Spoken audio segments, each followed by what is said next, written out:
Ya, foto saja dokumentasi bahwa sini nggak boleh Pak, kita lagi ini kegiatan juga. Undang-undang melarang. Presiden aja nggak bisa melarang. SKP 9 nomor 2006 belum dicabut ya, masih berlaku ya. Saya berulang kali mengatakan bahwa SKB 2 Menteri ini adalah biang kerok terjadinya persekusi rumah ibadah. Hak beribadah, hak menjalankan ibadah itu tidak boleh dilarang. Kita harus mencari akar permasalahannya di mana. Menurut saya akar permasalahannya adalah adanya SKB 2 Menteri antara Menteri Agama dan Menteri Dalam Negeri.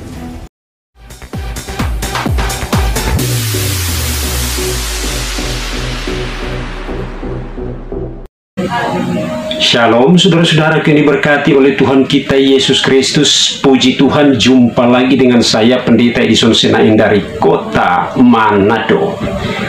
Terjadi lagi pelarangan bagi umat Kristen yang beribadah di Simalungun, Purwakarta. Tepatnya pada hari ini tanggal 19 Maret 2023. Viral nih. Tunggulah dulu kita bicara. Bapak sebagai perangkat pemerintah itu tahu konstitusi. Langsung ini. Kalau perangkat pemerintah RW tahu konstitusi, tahu undang-undang. Jangan asal sekarang. Kita selesaikan dulu. Kita nunggu di sini supaya selesai. Di sini bukan maksiat. Ya kan ngomong tadi, silakan selesaikan dulu. Percuma aja. Saya nunggu di sini mau ngomong. Pemerintah tapi konstitusi nggak tahu, undang-undang nggak tahu. Dan Di rumah aja ditunggu kita ngobrol. Kayak gitu ya, tungguan weh. foto-foto lagi ibadah, jangan. Mulai lagi ya. Saya kan nunggu di sini. Kalau mau masuk dulu masuk ini. Perangkat pemerintah RW, tapi nggak tahu undang-undang, nggak tahu konstitusi. Nggak punya hati. Pemerintah apa kau?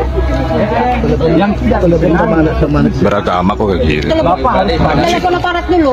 Ini dari Itu las lainnya. Itu di dalam tas kau apa nih? langsung foto-foto bubar, kan nggak boleh gitu. Katanya jarum damai. Kita bukan ini, Pak. Jadi yang salah kami, Bapak nggak salah gitu. Bukan belum. Salah kami di mana? Kan membubarkan. Jelas salah lah. Jelas salah masuk ke dalam ibadah lagi Seharusnya kayak Bapak ini kita mengganggu. Mengganggu foto-foto. Harusnya Bapak ketua di sini. Bapak sebagai ini janganlah gitu. Suruh datang ke rumah. Bagaimana? Kami bukan maksiat. Apakah boleh beribadah? Apakah tidak? Itu kan harus. Saya juga tidak menjual berhenti, Bang. Enggak. Saya makasih nunggu di sini. Foto-foto itu juga nggak boleh Bang, lagi ini. Kita disiplin kok, nggak ada ini. Siapa yang nyuruh bubar? Kan Bapak foto-foto sebagai apa? Ke Ya, dalam. foto saja dokumentasi bahwa Itu sini nggak boleh Pak, kita lagi ini kegiatan juga. Undang-undang melarang. Presiden aja nggak bisa melarang. SKP 9 nomor 2006 belum dicabut ya, masih berlaku ya. Oh gitu ya. Iya, itu kalau Bapak mengatakan tadi SKP 99. Nah, nanti saya tindak lanjut. Apa isinya, Pak? Apa isinya itu? Ya, itu aturan tentang Apa? Iya, apa isinya? Coba tahu nggak? Coba, apa isinya coba? Coba. nanti buka. Hak beribadah, hak menjalankan ibadah itu tidak boleh dilarang. Dan dalam peraturan tersebut juga pemerintah daerah berkewajiban memfasilitasi pendirian rumah ibadah dan kalau tidak bisa menyediakan gedung sebagai rumah ibadah. Itu sudah jelas dalam peraturan bersama Menteri nomor 9 tahun 2006. Kenapa kok dilanggar? Yang melarang umat Kristen beribadah hanya dengan dalih soal gereja dan sebagainya, itu merupakan pelanggaran terhadap hak asasi manusia, pelanggaran terhadap konstitusi kita, dan juga pelanggaran terhadap peraturan bersama Menteri. Kita harus mencari akar permasalahannya di mana. Menurut saya akar permasalahannya adalah adanya SKB 2 Menteri antara Menteri Agama dan Menteri Dalam Negeri.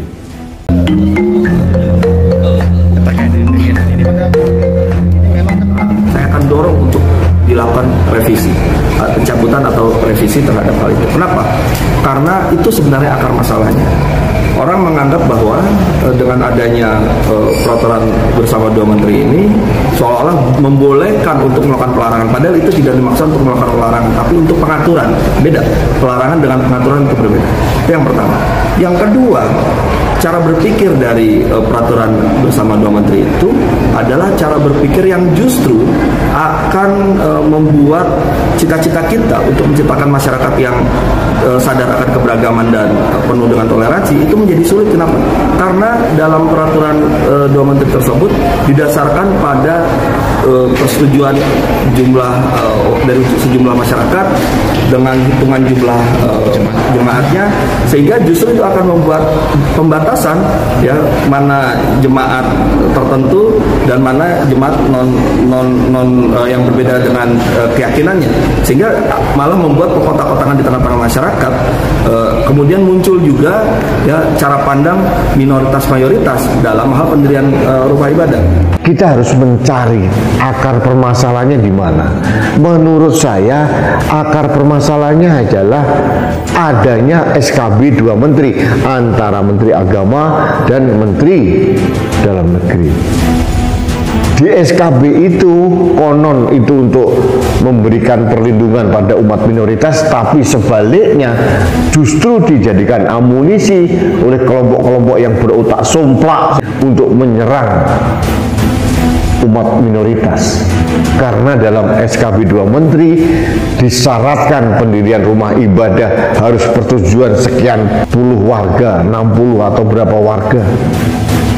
Pertanyaan saya yang harus dijawab oleh orang-orang somplak itu, ada nggak selama ini kita mempermasalahkan izin pendirian masjid? Tidak ada. Karena apa? Ya, kita mayoritas. Tapi apakah kita menjadi mayoritas lalu bebas berarogansi seperti itu? Kalau orang kepanasan, kemeriang melihat orang lain memuja Tuhan, orang itu mungkin sudah kemasukan setan. Hanya setan yang tidak suka orang menyembah Tuhan.